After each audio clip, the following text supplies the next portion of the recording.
Advanced pain clinic, నొప్పి మాయం, surgery దూరం. For appointments 9155515563.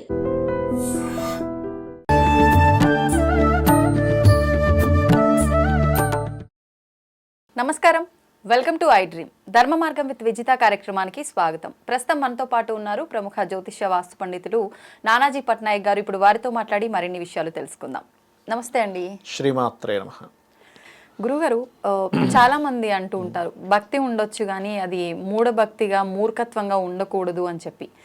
ఎవరికి వాళ్ళు నాది భక్తి అని చెప్పి, నేను చాలా భక్తిగా పూజలు చేస్తున్నాను అని చెప్పి, భగవంతుడి పైన నేను చాలా శ్రద్ధగా పూజలు చేస్తున్నాను అని చెప్పి అనే ధోరణిలోనే ఉంటారు. అసలు మూర్ఖత్వం అని ఎవరికి వాళ్ళకు అనిపించదు, చూసే వాళ్ళకు మాత్రం అనిపిస్తుంది. ఏంటి అసలు మూర్ఖత్వం అంటే ఏంటి, భక్తి ఏ విధంగా ఉండాలి అంటే ఒకటేనమ్మా, ఇక్కడ సింపుల్ ఏంటంటే నిజంగా శ్రద్ధగా భక్తిగా చేసేటువంటి వ్యక్తి ఎప్పుడూ కూడా మూర్ఖత్వంలోకి వెళ్ళడు. గుర్తుపెట్టుకోండి, వెళ్ళడు. నిజంగా భక్తిగా నిజమైనటువంటి భక్తికి నిర్వచనం కనుక తెలిస్తే అక్కడ ఇంకా మూర్ఖత్వానికి తావు లేదు. గుర్తుపెట్టుకోండి. ఎందుకు అంటే భక్తి మార్గంలోకి కంప్లీట్గా వెళ్తే మూర్ఖత్వం అంటే ఏమిటి, ఒక మొండిగా వ్యవహరించడం, ఇది నాదే సాగాలని అనుకోవడం, ఇది మూర్ఖత్వం. అంతే కదా. మూర్ఖత్వానికి ఏంటి మూర్ఖుడా ఏంటి ఇలా ఉన్నాడు అంటుంటాం. ఎప్పుడైతే మీరు స్పిరిచువల్ లైన్లో కంప్లీట్గా ఎంటర్ అయిపోతారో మూర్ఖత్వానికి తావు ఉండదు. కారణం ఏమిటి అంటే కంప్లీట్ స్పిరిచువల్లోకి వెళ్ళిపోయాక ఇప్పుడు లలితా సహస్రనామాలే ఉన్నాయి. మొత్తం లలితా సహస్రనామాలు కనుక మీరు చదివి అర్థం తెలుసుకుంటే ఏమవుతుందంటే ప్రతిదీ అనువనువున నిండుంది అమ్మవారే అని అర్థమవుతుంది. ఇప్పుడు మీరు ఎవరితో మూర్ఖత్వంగా ఉంటారు? భార్యను చూడగానే అరే భార్య కూడా ఎవరో కాదు అమ్మవారి రూపమే కదా, పిల్లల్ని చూడగానే అమ్మవారి రూపమే కదా అనిపిస్తుంది. వాళ్ళతో మూర్ఖత్వంగా ఉండరు. అలా ధర్మాలు ఏం తప్పడాయన. ఇప్పుడు పిల్లవాడు స్కూల్కి వెళ్ళట్లేదు, అప్పుడు కొంచెం స్ట్రిక్ట్గా ఉంటాడు. అమ్మవారు కదా అని ఇంట్లో కూర్చోబెడితే ఎట్లా స్కూల్కి వెళ్ళాలంటే ఆ తేడా తెలుస్తుంది. ఎప్పుడైతే ఈ విశ్వంలో ఉన్న ప్రతిదీ కూడా సమానమే, నేను రెస్పెక్ట్ఫుల్గా ఉండాలి అవతల వాళ్ళతో, ఇది వచ్చేస్తుంది కంప్లీట్గా స్పిరిచువాలిటీ. అంటే చాలామంది ఏమనుకుంటారంటే రోజు ఉదయాన్నే లేచి పూజ చేయడం మాత్రమే అనుకుంటారు. కానీ పూజ చేయడం మాత్రమే కాదు. గుర్తుపెట్టుకోండి. మరేంటి? పూజతో పాటు ఈ విశ్వంలో ఉన్న ప్రతిదీ కూడా ఈశ్వర స్వరూపము అనే భావన మీకు కంప్లీట్గా కలగాలి. ఇప్పుడు మనకి చూడండి, అతిథి దేవో భవ అన్నారు. అతిథి దేవో భవ ఏంటి అంటే అతిథి రూపంలో కూడా భగవంతుడు వస్తాడు మన ఇంటికి, మన ఇది స్వీకరించడం కోసం. మాతృదేవో భవ అన్నారు, పితృదేవో భవ అన్నారు, ఆచార్య దేవో భవ అన్నారు. అంతే కదా. ఇప్పుడు నీకు వచ్చే ఫ్రెండ్ ఎత్తదేగా మరి, అంటే అక్కడ ఏంటి అందరిలో నువ్వు దేవుణ్ణి చూడమనే కదా అర్థం. అక్కడ ఈ రోజు రేపు వచ్చే ఫ్రెండ్స్ అలా ఉన్నారా చెప్పండి. అంటే వాళ్ళు ఎలాగున్నా సరే మనం ఇచ్చే మర్యాద మనం ఇవ్వాలి. వాళ్ళు ఎలాగున్నా మీరు చూపించేది మీరు చూపించి వదిలేసేయాలి. అలా ఉన్నారు అలా లేరు కదా నేను వాళ్ళని అట్లా చూడను అనుకుంటే మాత్రం మీరు చేసే దోషం అవుతుంది. ఇప్పుడు ఒక స్కూల్ ఉందమ్మా, స్కూల్లో స్టూడెంట్స్ ఎలా ఉన్నా టీచర్ చెప్పేది కరెక్ట్గా చెప్పాలి. 40 మంది స్టూడెంట్స్లో ఇద్దరైనా మంచి వాళ్ళు ఉంటారు. 38 మంది పోనీ ఒక బ్యాచ్ ఉన్నారు అనుకుందాం, ఇద్దరైనా మంచి వాళ్ళు, ఆ ఇద్దరి కోసం మీరు చేసేటువంటి కృషి మంచి అవుతుందిగా. అట్లా అనమాట. అయితే ఎప్పుడైతే మూర్ఖంగా అంటే మనం మూర్ఖత్వంలోకి వద్దాం. మూర్ఖంగా ఉంటారంటే ఏమిటి, నేను అమ్మవారు ఉపాసకునండి నాకు విపరీతమైన కోపం ఉంటుంది అంటే ఇంకా అర్థం లేదు. ఇంకా అక్కడ అర్థం లేదు. ఇంకా మీకు నరసింహస్వామి ఉపాసకునండి నేను చాలా కోపం ఉంటుంది అంటే ఏంటి, నరసింహస్వామి ఉపాసకుడైతే కోపం ఉండాలా, దుర్గా ఉపాసకుడైతే కోపం ఉండాలా? అసలు అది కానే కాదంట నేను. నరసింహస్వామి కనిపిస్తే ప్రహ్లాదుడు ఆనందంగా వెళ్ళిపట్టుకున్నాడు, ఆయన భయపడలే. ఉగ్రం చూస్తే మరి ఆయన కోపం వచ్చేయాలిగా. మరి ఆయన ప్రసన్నం చేసుకుని నరసింహస్వామి వచ్చాడు, నరసింహస్వామి అవతారంలో ఆయన వచ్చాడు అంటే అక్కడ నరసింహస్వామి భక్తుడు అంటే కదా అక్కడ నారాయణుడే కదా ఎవరు ఆయన, అవునా కదా. చాలామందికి తెలియక భయంతో చేసే పూజ వల్లే మూర్ఖత్వం వస్తుంది. ఏమవుతుందో ఏంటో అని చేసి ఏమైపోతుందో ఇట్లా చేసావు అలా చేసావు. అసలు శాస్త్రంలో నువ్వు పూజ చేసేటప్పుడు కోపపడ్డావు కోపగించావు ఆ పూజా మందిరంలో అంటే ఇమ్మీడియట్లీ గుండు కొట్టించుకోమని చెప్పింది శాస్త్రం. గుండు కొట్టించుకొని మొండనం చేయించుకొని 3 రోజుల పాటు చింతించాలట. అయ్యో ఏమిటిది, ఒక అతిథి వచ్చారమ్మా మా ఇంటికి, అతిథి రాగానే అతిథి ముందు మనం కేకలేస్తామా ఇంట్లో? వెయ్యము. ఏమన్నా సరే తర్వాత మాట్లాడదాం, ఫస్ట్ ఆయనను పంపించేద్దాం, ఆవిడ వచ్చింది ఏదో టీ టిఫినో మిక్చర్ ఏదో ఇచ్చాం, కాసేపు చక్కగా నవ్వుతూ మాట్లాడి పంపించేసిన తర్వాత ఇంట్లో గొడవలు చూసుకుంటాం, అవునా కదా. మరి భగవంతుడిని నువ్వు అక్కడ పిలిచావు, పూజా మందిరంలో ఆవాహనం చేసావు, అవును, ప్రాణప్రతిష్ఠ చేసావు, ఆవాహనం చేసావు, పంచోపచార పూజ చేసావు. అక్కడ అలా ఉండగా నువ్వు కేకలు వేస్తే దేవత అక్కడ ఉండదు. అందుకని ముండరంగి కొట్టించుకొని 3 రోజులు చింతించి అయ్యో ఇంకోసారి అలాంటి పని చేయని చెప్పి అపరాధం చెప్పుకొని నువ్వు మళ్ళీ పూజ స్టార్ట్ చేయాలి. శాస్త్రం అది. ఓకే, అంటే ఏమిటి, అంటే అలా చేయకపోతే ప్రశాంత అంటే దోషమా ఏదైనా? అలా కాదమ్మా, అతిథి ముందు నువ్వు అలా చేస్తావా అంటే అని నేను తప్పు చేశాను అని చెప్పి దానికి నాకు నేనే రియలైజ్ అయ్యి ఒక శిక్ష వేసుకోవడమా? శిక్ష వేసుకోవడం, ఇంకోసారి చేయకుండా ఉండడం. అలా అంటే నీ పాపము పూర్తిగా తొలగేది, నీకు ఒక జ్ఞానం కలిగేది ఎలా అవుతుంది అంటే దేవతా అనుగ్రహం వల్ల జరుగుతుంది. నీకు ఒక మంచి థాట్ రావాలన్నా కూడా దేవతా అనుగ్రహం లేకపోతే థాట్ రాదు మీకు.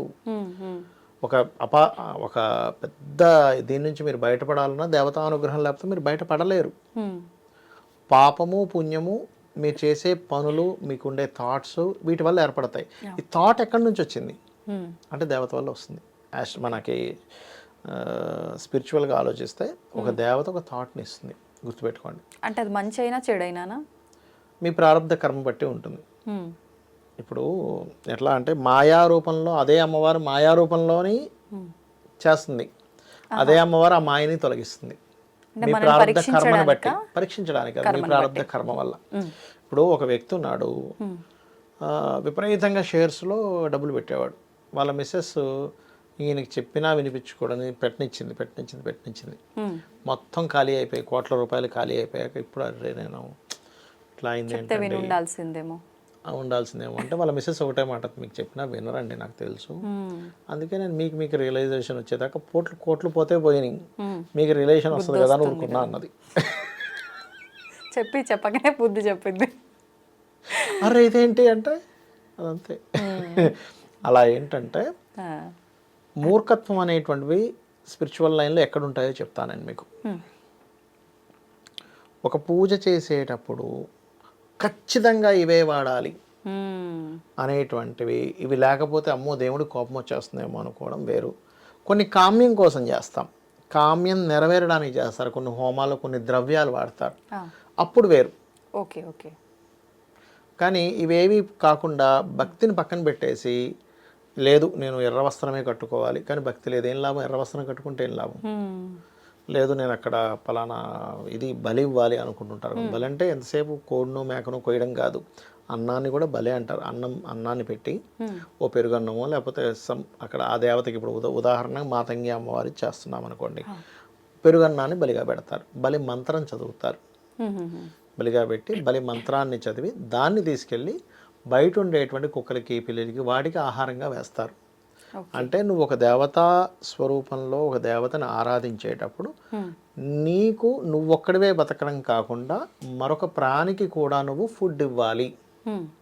ఇప్పుడు అన్నము ఇలాంటివి ఆహార పదార్థాలు వండినవన్నీ కూడా నైవేద్యంగా మాట్లాడుకుంటాం, కానీ బలిగా ఎలా తీసుకుంటాం? అది వేరు, నైవేద్యం వేరు, బలి వేరు. నైవేద్యంగా పెట్టిన దాన్ని మీరు ప్రసాదంగా తీసుకోవచ్చు, బలిగా పెట్టిన దాన్ని మీరు ప్రసాదంగా తీసుకోకూడదు. అంటే అది బలిగా పెడుతున్నామని మనం భావన చేయాలా? బలి మంత్రం ఉంటుందమ్మా, మంత్రం చెప్పాలా? పెట్టి ఆ బలి మంత్రాన్ని చదివి నీరు చల్లేసి బలి సమర్పయామి అని చెప్పి ఇచ్చేసిన తర్వాత ఆ అన్నాన్ని తీసుకెళ్ళి మనకి ఏవో ఉంటాయి కదా, ఆవులో కుక్కలో కోళ్ళు ఏవో ఉంటాయి కదా, వాటికి పెట్టేస్తారు. లేకపోతే మామూలుగా మీరు ఓన్గా ఏం పెంచుకోవట్లేదు, తిరుగుతుంటాయి కదా కుక్కలు తిరిగేది మీకు తెలుస్తుంటుంది కదా వీధిలో ఎక్కడో దగ్గర, అక్కడ పెట్టి ఏ కుక్కను పిలిస్తే తినేస్తుంది.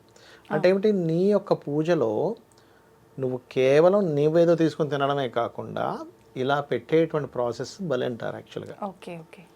అది బలి. ఇందులో కొంతమంది వామాచారము అండ్ కౌలాచార విధానాల్లో కొంతమంది మేకల్ని ఇవ్వడం, లేకపోతే ఒక పావురాన్ని ఇవ్వడం, చాలామంది తెలియక కోడిని ఇస్తారు. కోడి అసలు ఇవ్వద్దని చెప్పింది శాస్త్రం. చాలామంది ఇప్పుడు మీరు కాళికా పురాణం కనుక చదివితే కోడి ఇవ్వకూడదు బలిగా. ఎందుకంటే కోడి అది పక్షి కాదు, అలా అని జంతువు కిందకి రాదు. అది 4 కాళ్ళ జంతువులాగా ఎంత దూరం అంటే అంత దూరం పరిగెట్టలేదు అది, అలా అని పక్షిలాగా ఎగరలేదు. అందుకని కోడిని నిషేధం చేశారు. పౌరం ఇవ్వచ్చు అని చెప్పారు, మేకని ఇవ్వచ్చు అని చెప్పారు. పావురం ఎగురుతుంది కదా, పక్షి 4 కాళ్ళ జీవుల్ని ఇవ్వచ్చు అని చెప్పారు. అది కూడా ఏంటి, ఈ యొక్క దీంట్లో బలి నిషిద్ధం కలియుగంలో. కాకపోతే కొన్ని ఆచారాల వాళ్ళు పాటిస్తూ ఉంటారు. ఒరిజినల్ బలి ఏమిటి అంటే మీరు అన్నంతో పెట్టేదాన్ని కూడా బలి అంటారు. మీలో ఉండేటువంటి కామక్రోధ వికారాదుల్ని వదిలేయడం కూడా నిజమైనటువంటి బలిగా కొంతమంది చెప్తూ ఉంటారు. అది కూడా నిజమే చెప్పాలంటే. అది మీకు ఇక్కడ సందేహం కలుగుతుంది చాలామందికి. ఏమండి మరి బలి అంటే ఒక మేకని ఇస్తే అమ్మవారు కోరుకుంటుందా, అమ్మవారికి అందరూ ఇదే కదా అంటే అమ్మవారు ఎక్కడ కూడా నువ్వు ఇవ్వమని అడగదు. ఆ కిందని పరివార గణాలు కొన్ని ఉంటాయమ్మా, వాటికి అవసరం పడుతుంది. ఇట్లాంటివి కొన్ని చేసేవాళ్ళు అట్లాంటివి చేయాలి. ఎందుకు మీకు కామాఖ్యలో బలులు ఇస్తారు. మన తారాపీఠ వెళ్ళా డైరెక్ట్గా అక్కడైతే అసలు ఇట్లా కట్మన్ టెంపుల్లోనే ఎందుకు అమ్మవారికి చేప వండి చేపని నైవేద్యంగా పెట్టారు, మందుని నైవేద్యంగా పెట్టారు.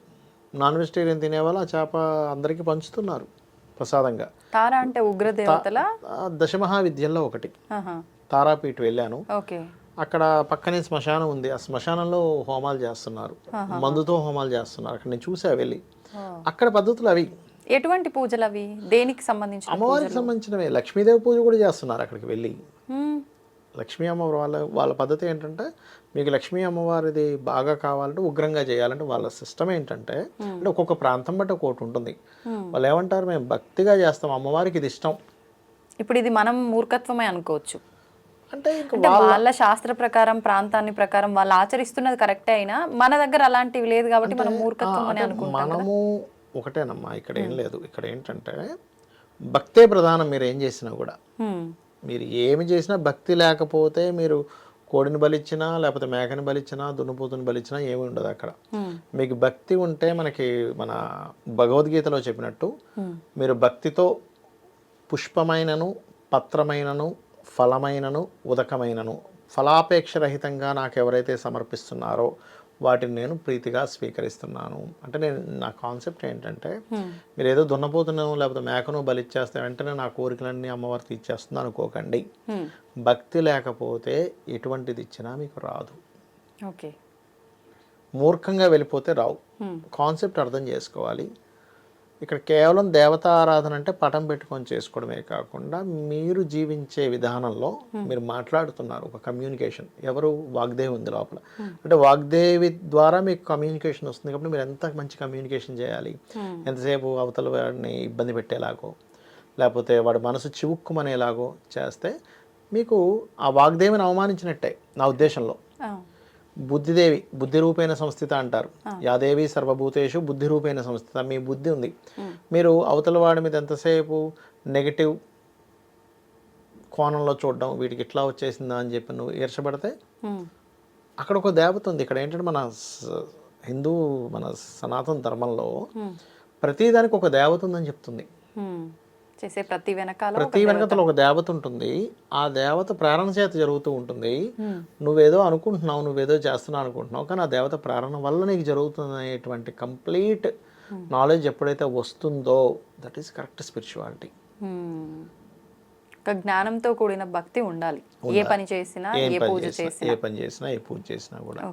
అది అయితే మరి ఈ మద్యము మాంసము పెట్టి ఎందుకు చేస్తారంటే అమ్మవారిని ప్రేరేపించేటువంటి పద్ధతుల్లో కొన్ని వామాచార పద్ధతులు అవి. అంటే సాత్వికంగా ప్రేరేపించేటువంటివి వేరే ఉంటాయి, కొంచెం ఇట్లాంటి వాటిల్లో ప్రేరేపించేసి కొంతమంది ఆ యొక్క సిద్ధిని పొందుతుంటారు. ఇప్పుడు మీరు అన్నట్టుగా సాత్విక పద్ధతిలో చేసే పూజలకు కన్నా వామాచార పద్ధతిలో ఈ కవలాచార ఏదో ఉంది కదా, ఆ పద్ధతుల్లో చేస్తే తొందరగా అనుకున్న పనులు నెరవేరుతాయని చెప్పి అంటుంటారు కదా, అది నిజమేనా? మీరు ఏ పద్ధతి చేసినా భక్తి అనేటువంటి కాన్సెప్ట్ అక్కడ లేకపోతే ఏ పద్ధతిలోనే మీకు పని జరగదు అంటా నేను. ఓకే, అంతే. అందరూ అంటుంటారు ఏమండి ఈ పద్ధతుల్లో అవ్వవు, ఆ పద్ధతుల్లో అవుతుంది అంటారు. ఆ పద్ధతికి కూడా భక్తి అవసరం, భావన భక్తి అవసరం. అక్కడ అమ్మవారు వస్తుంది, అమ్మవారికి నేను ఈ రకంగా ప్రేరేపిస్తున్నాను అనేటువంటిది అవసరం అక్కడ. మీరు ఏమంటే నేను సాత్విక పద్ధతిలో చేస్తున్నాను, నేను చక్కగా గారెలు వండి పెట్టాను, నాకు మాంసాహారం ఏమిటది చాలా పెద్ద ఇది కదా అని మీరు కనుక ఇక్కడ అమ్మవారు ఉందనేటువంటి భావన లేకుండా పెట్టారనుకోండి, భక్తి లేకుండా పెట్టారనుకోండి, ఆ సాత్విక పద్ధతి కూడా తీసుకోదు. ఇప్పుడు మీరు భక్త కన్నప్ప ఆయన వచ్చేసి శివుడి దగ్గర నోట్లో నీళ్ళు తీసుకొని నోట్లో నీళ్ళతో శివలింగాన్ని క్లీన్ చేస్తాడు, కాళ్ళతో క్లీన్ చేస్తాడు, చేతులు అన్నీ ఉంటాయి, మాంసం తీసుకొచ్చి పెడతాడు. అంటే ఏముంది అక్కడ? భక్త కన్నప్ప నా స్వామికి నేను మాంసం పెట్టదా, నా స్వామికి నేను పెట్టాలి. నేను మీకు ఇందాక ఒక వీడియోలో చెప్పాను, పిల్లవాడికి ఇప్పుడు ఫుడ్ పెట్టాలనేటువంటి భావన ఉంది. అవును. నా స్వామికి నేను పెడుతున్నాను, అయ్యో నా స్వామి ఆరగిస్తున్నాడు అనే భావన. ఒక అతనైతే చలికాలం వస్తే శివలింగానికి కొంచెం గోరువెచ్చని నీళ్ళతో చేస్తాడు. ఆయన ఫీలింగ్ ఏంటంటే, అమ్మో ఇంత చలి ఉంది, స్వామివారికి చలేస్తుందేమో. స్వామివారికి చలి ఏంటి కాదు, ఈయన కాన్సెప్ట్ ఏంటంటే అయ్యో నా స్వామి. ఇది భక్తా మూర్ఖత్వమా? భక్తి కూడా అవుతుంది. అంటే దానివల్ల ఎవరు ఇబ్బంది పడట్లేదు కదమ్మా. ఇప్పుడు స్వామివారికి నేను ఇది చేద్దాం అనుకునేటప్పుడు ఇంకో వ్యక్తి ఎవరైనా ఇబ్బంది పడుతున్నారా అక్కడ? లేదు. నువ్వు చేసే పూజ వల్ల ఇంకొకళ్ళు బాగా ఇబ్బంది పడుతున్నారు. ఇక్కడ మళ్ళీ 2 రకాలు ఉంటాయి. ఇప్పుడు ఇంట్లో ఒక అబ్బాయి పూజ చేసుకుంటున్నాడు, అమ్మాయి ఏంటంటే ఏంటి పూజలు అనుకుంటుంది. అది తప్పే, అమ్మాయి చేసే తప్పు. ఎందుకంటే మిమ్మల్ని ఇబ్బంది పెట్టట్లేదు కదా. అలా కాకుండా ఆ అమ్మాయికి ఇష్టం లేకపోయినా సరే నువ్వు ఖచ్చితంగా ఇది చేయాల్సిందే అని చేయకూడదు, బలవంతం పెట్టకూడదు ఎవరిని. అబ్బాయి చేసుకునే పూజ అబ్బాయి చేసుకోవాలి. అలా అని పూజ చేసేవాడిని వీడు ఆపకూడదు. వీడు ఆపితే వీడిది మూర్ఖత్వం అవుతుందిగా. శుభ్రంగా పూజ చేసుకుంటుంటే ప్రాబ్లం ఏంటి? అవును. బలవంతం అమ్మాయిని చేయకూడదు, అబ్బాయి నీకు ఇష్టం ఉంటే జాయిన్ అవ్వనాలి. అలా అని చేసేవాళ్ళని వీళ్ళు ఆపకూడదు. చేసేవాళ్ళని ఆపినా వీళ్ళ మూర్ఖత్వం అవుతుంది. చేసేవాడు వాడు ఒకటే చేసుకోకుండా ఇంట్రెస్ట్ లేకపోయినా అసలు నువ్వు కూర్చోవాల్సిందని బలవంతం చేసింది. ఎందుకంటే భక్తి యోగం అమ్మా. నువ్వు కూర్చోబెట్టినంత మాత్రాన్ని నువ్వు మనిషి కూర్చుంటాడేమో కానీ మనసు కూర్చోదు అక్కడ. మనసు లేకుండా చేసేటువంటి పూజ, మనసు పెట్టకుండా చేసే పూజ అంత ఈజీ కాదు. అన్ని యోగాల కంటే గొప్ప యోగం భక్తి యోగం. అంత ఈజీగా రాదు అది భక్తి యోగం. మీరు కాన్సన్ట్రేషన్ చేయగా చేయగా చేయగా చేయగా ఎక్కడో మీకు అది కనెక్ట్ అవుతుంది. భక్తి యోగం కనుక జాతకంలో ఉంటే వాళ్ళకి జన్మరాహిత్యం ఉంటుంది. అది ఇప్పుడు మీరు అన్నారు చేసే భావన ముఖ్యము, భక్తి ముఖ్యము అని అన్నారు. అలా చేస్తే సాత్విక రూపంలో చేసినా ఏ రకంగా చేసినా ఫలితం ఉంటుంది. మరి ఇప్పుడు కర్మ ఉంటుంది కదా, మనం గతంలో చేసుకున్న కర్మను బట్టి కూడా ఇప్పుడు ఈ జన్మలో అనుభవించేది ఉంటుంది. ఆ కర్మ అలా పాపపు కర్మ మూట కట్టుకొని అక్కడ ఉన్నప్పుడు నేను ఎంత భక్తితో చేసినా ఏం చేసినా ఆ ఫలితం అనేది ఉంటుందంటారా? కర్మ అనేది ఎప్పుడు తగ్గుతుందంటే అమ్మ, పూర్వజన్మ కర్మలు మనకి శాస్త్రాల్లో చెప్పారు కొన్ని. లలితాహాస్రామ నిత్యం చేయడం ద్వారా పూర్వజన్మ కర్మ దగ్ధం అవుతుంది, శాస్త్రంలో ఉంది. సూర్య నమస్కారాలు చేయడం ద్వారా, భక్తిగా మీరు చేసే పూజాది కార్యక్రమాలు ఏవైతే ఉన్నాయో, భక్తిగా మీరు చేసేటువంటి ఆలయాలకు వెళ్ళి సేవలు చేయడం వల్ల కర్మ తొలగుతుంది ఉంది, ఖచ్చితంగా ఉంది. ధన్యవాదాలండి. శ్రీమాత్రే నమః.